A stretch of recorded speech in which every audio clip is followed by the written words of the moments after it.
Je m'appelle Diane, j'ai 34 ans et ça fait un peu plus de 18 mois que je suis en procédure judiciaire contre l'homme qui m'a violée.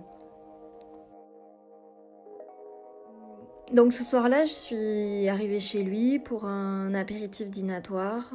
Voilà, c'était un homme que je connaissais depuis une dizaine d'années, avec qui j'avais des relations professionnelles, amicales, sympathiques, que je croisais dans beaucoup d'événements.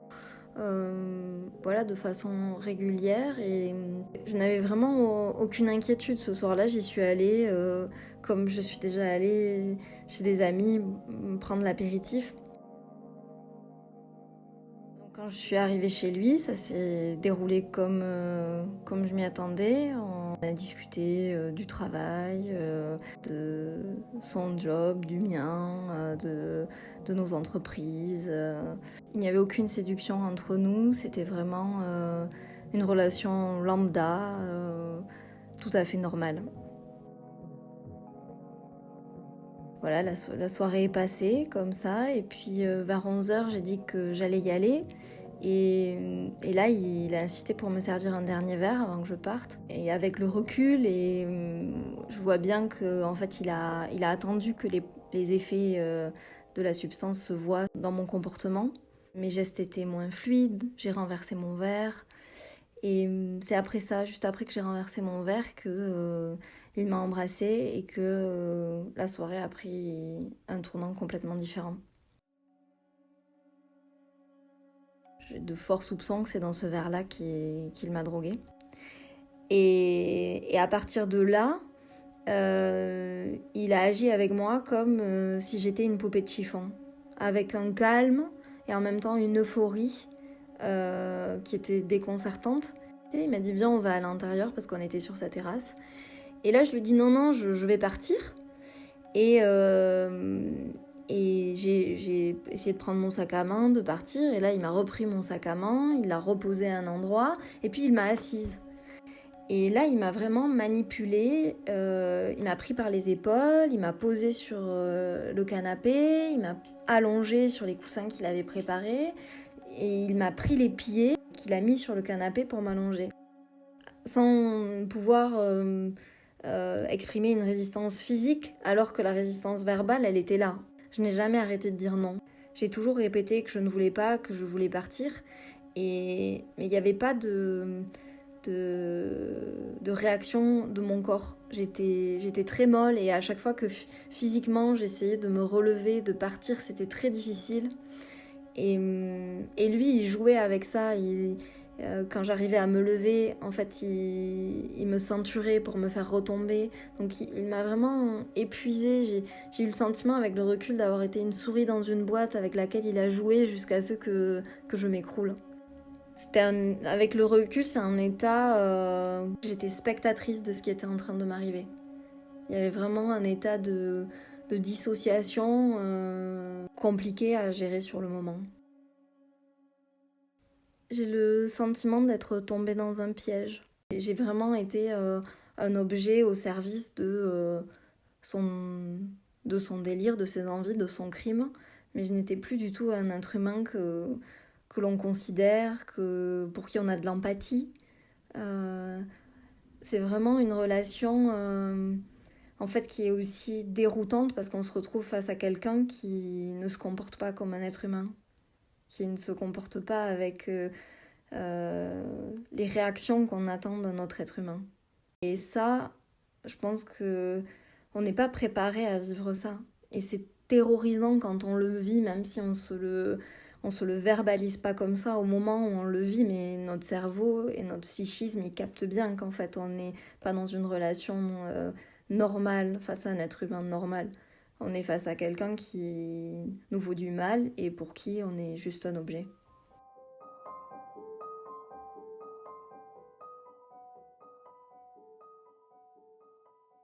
Après ça, je suis rentrée chez moi. Et quand je suis arrivée chez moi, je me souviens d'avoir vu mon visage dans le miroir. J'avais les yeux tout noirs parce que le maquillage avait coulé. Enfin, j'étais déjà un zombie. Et j'ai pris une douche, et puis vite, je suis allée me coucher. Et le lendemain matin, en fait, j'ai été réveillée par la sensation de ses mains qui attrapent mon corps. Et là, je me suis dit, mais qu'est-ce qui s'est passé? Qu'est-ce qui t'est arrivé? Parce que, en fait, je n'ai jamais été intéressée par cet homme, je n'ai jamais eu d'attirance, de désir, donc en fait, ça n'avait aucun sens. Ça n'avait aucun sens que j'ai eu un rapport sexuel avec lui. Ça n'avait aucun sens parce que j'ai beaucoup dit non. Je lui ai tout le temps répété que je ne voulais pas, que je voulais partir. Et en fait, tout de suite, je me suis dit, mais qu'est-ce qui s'est passé? Comment ça a pu se passer? Et j'ai appelé ma meilleure amie assez rapidement. Et je lui ai raconté mais juste des grandes lignes. Et là, elle m'a dit, mais ça ne va pas. Il t'a drogué, ce que tu racontes. C'est étrange. C'est elle la première qui a capté, en fait, que dans ce que je racontais, en fait, il y avait une forte suspicion qu'il m'ait drogué. Moi, j'ai pensé que ce n'était pas possible. Et en fait, avec le recul, j'ai le sentiment que quand c'est tellement fou, déjà, d'être victime d'un viol, d'une telle agression. Et c'est encore plus fou d'avoir été victime d'une soumission chimique. Qu'en fait, déjà, il faut réaliser ce qui nous est arrivé, la violence de ce qui nous est arrivé. Et puis moi, j'étais un zombie. Vraiment, je ressentais plus rien. Dans les jours qui ont suivi, je n'arrivais plus à manger, je me lavais plus. C'était vraiment un état de traumatisme terrible. Donc voilà, j'étais dans cet état-là. Et dans cet état-là, il faut arriver à mettre des mots sur ce que j'avais vécu, sur quelque chose qui n'est pas censé arriver, qui n'est certainement pas en plus censé arriver avec quelqu'un avec qui on travaille. Et donc c'est très difficile. Donc en plus, arriver à se dire, bon, il m'a drogué, en fait, moi, j'étais pas dans un état où je pouvais arriver à accepter ça.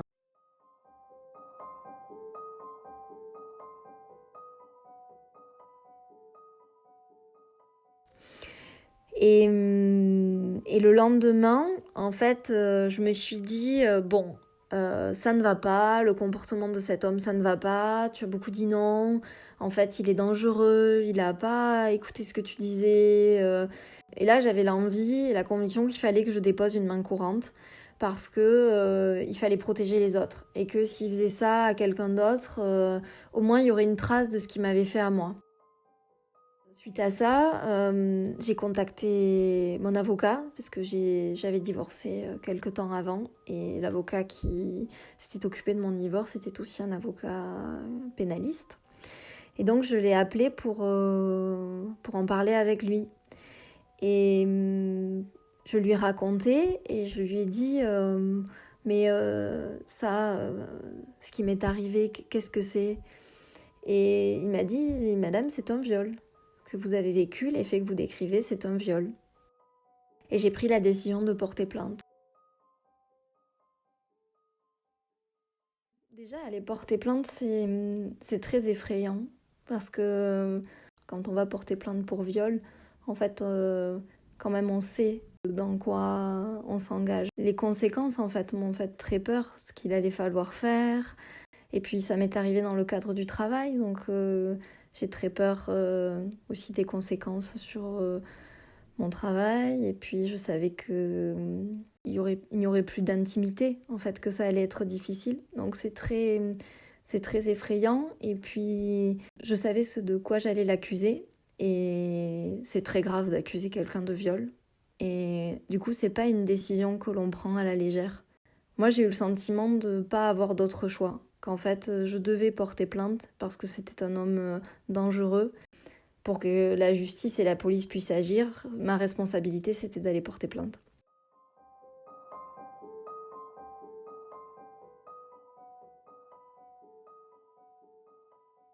J'ai pris une grande inspiration. J'ai mangé un gâteau au chocolat avant de rentrer dans le commissariat pour me donner un peu de courage. Et très rapidement, j'ai été orientée dans un bureau où un policier m'a reçue. Voilà, donc j'étais seule dans ce bureau avec un homme, seul. Avec le recul, je me dis que c'est quand même très étrange d'enfermer une femme qui vient d'être victime d'un viol dans un bureau fermé avec un homme seul. À l'écoute et à la lecture des faits que je décrivais, en fait, le policier n'a pas du tout identifié la potentialité d'une soumission chimique. Enfin, j'ai le sentiment qu'il n'y a eu aucune réflexion qui a été menée sur ce que je racontais. Et est-ce qu'il y avait des choses qu'on pouvait analyser dans ce que je racontais et qui devraient inciter à faire des actes d'enquête. Moi, j'ai le sentiment qu'il y a eu un déficit d'analyse. Et ensuite, il m'a demandé si je souhaitais voir le médecin légiste. Donc ça aussi, c'est une question qui est un peu étonnante, parce qu'elle était vraiment dans le sens, c'est pas obligatoire, vous n'êtes pas obligé, mais enfin, j'ai pas eu le sentiment que c'était fait pour me protéger de quelque chose de difficile, mais plutôt c'est pas si nécessaire de voir le médecin légiste parce que j'avais déposé plainte une semaine après les faits. Et évidemment que j'ai souhaité voir le médecin légiste.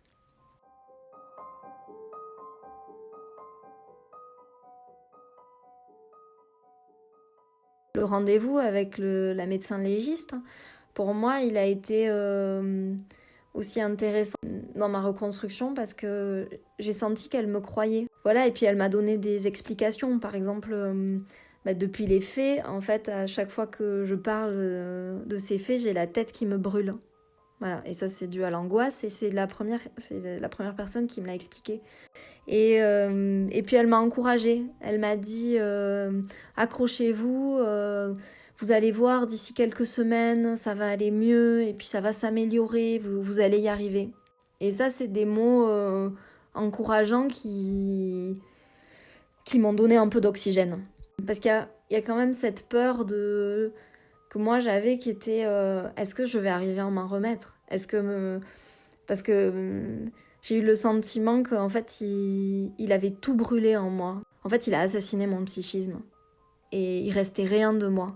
Et naissait chez moi une grande angoisse de vais-je m'en remettre, vais-je arriver à continuer ma vie, vais-je arriver à m'occuper de ma fille, à lui donner l'amour dont elle a besoin, à prendre soin d'elle, à être sa mère. J'avais très très peur de plus arriver à être sa maman. et ça me faisait très peur.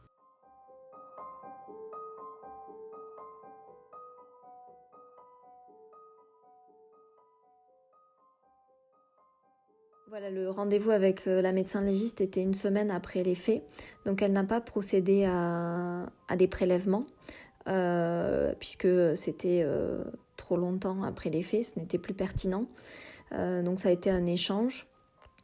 Et ensuite, elle m'a examinée pour voir s'il y avait des lésions. Et il n'y en avait pas. J'ai eu des douleurs, mais je n'avais pas de lésions. Voilà, donc là, une fois que j'ai eu porté plainte, alors là, voilà, les semaines passent et on n'a pas de nouvelles, on ne sait pas ce que devient notre plainte. On attend. Et puis, petit à petit, j'ai commencé à aller mieux et puis j'ai été traitée puisque j'avais un psychologue. J'ai tout de suite fait de l'EMDR. Ça m'a fait beaucoup de bien sur le syndrome d'hypervigilance que j'avais développé. Donc, j'ai commencé un peu à arriver à reprendre un peu pied. Et quand j'en parlais, en fait, que je racontais les faits, en fait, autour de moi, ma sœur, un ami, en fait, c'était évident pour les gens à qui je le racontais que j'avais été droguée. C'est très étrange. Puis, certes, j'avais bu de l'alcool, mais je n'en avais pas beaucoup bu. L'alcool ne pouvait pas expliquer cet état-là. Et ma sœur et un ami m'ont parlé des tests capillaires.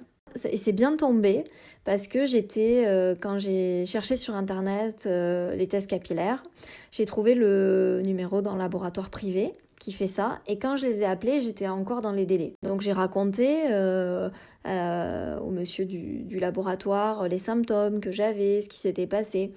Et du coup, il m'a conseillé de me diriger vers un test sur les antihistaminiques et les benzodiazépines.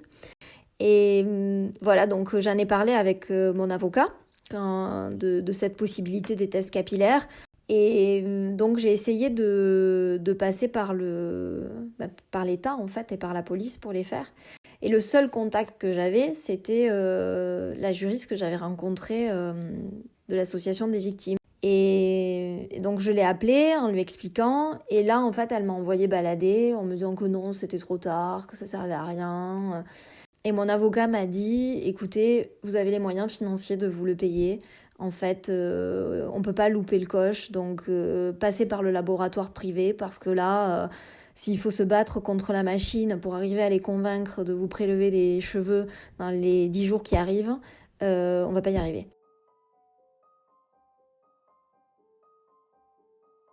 Donc, j'ai fait appel à ce laboratoire privé. J'ai trouvé un médecin qui m'a fait le prélèvement. Je n'ai pas été en contact avec le prélèvement. C'est ma médecin qui l'a mis dans une enveloppe, qui est allée le poster elle-même en recommandé au laboratoire.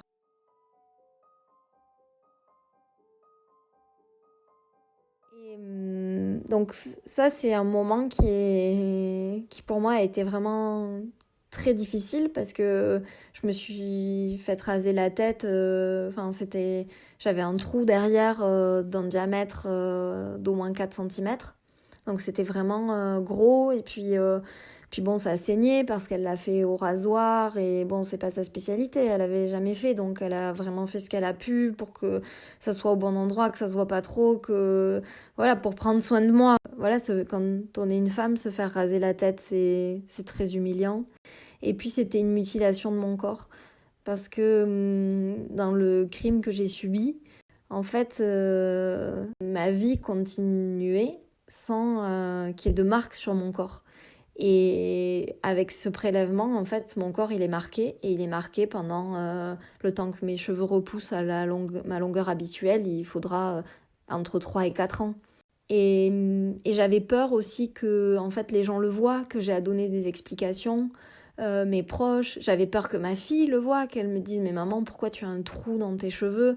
Enfin c'était très inquiétant en fait de me dire mais qu'est-ce que je vais raconter, qu'est-ce que si les gens le voient, enfin voilà, c'était très dur et ça m'a fait beaucoup de peine et voilà, à chaque fois que je me coiffe, à chaque fois que je me sèche les cheveux, en fait, je vois cette mèche de cheveux qui est plus courte, qui repousse mais qui est plus courte. Donc à chaque fois, j'y pense.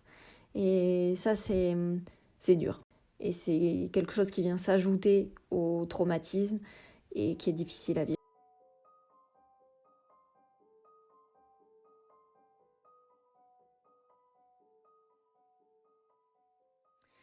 Alors, une quinzaine de jours après que le prélèvement ait été envoyé, j'ai eu accès aux résultats d'analyse. Et donc, j'étais devant mon ordinateur, j'ai regardé la première page. Bon, il n'y avait rien. Là, je me suis dit, bon, ils n'ont pas trouvé. Et puis, je suis allée sur la deuxième page. Et là, il y avait une substance en rouge, la doxylamine, au début, dans les premiers centimètres de mes cheveux. Et là, j'ai eu des bouffées de chaleur. Ça m'a... c'était très libératoire de savoir. Et en même temps, il y a un côté qui est terrorisant. J'ai été droguée. Il y a quelqu'un qui m'a piégée et qui m'a droguée. Enfin, ce n'est censé arriver que dans les films.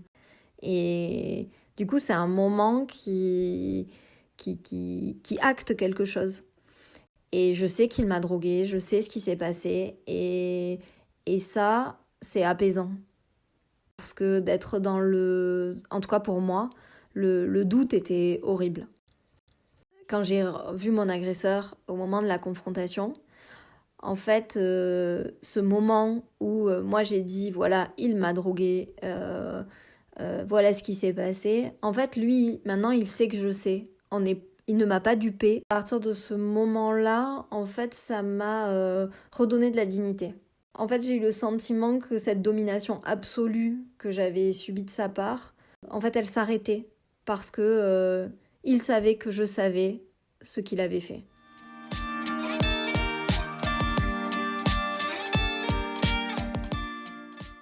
Je crois que ce qui me donne aussi la force de continuer cette bataille judiciaire, c'est que quand on est victime d'un crime comme celui-là, en fait, ce crime, il ne dit rien de nous. Parce que c'est pas de chance. On est au mauvais endroit, au mauvais moment. Et la seule chose qui dit de nous, c'est que on est reparti avec la vie.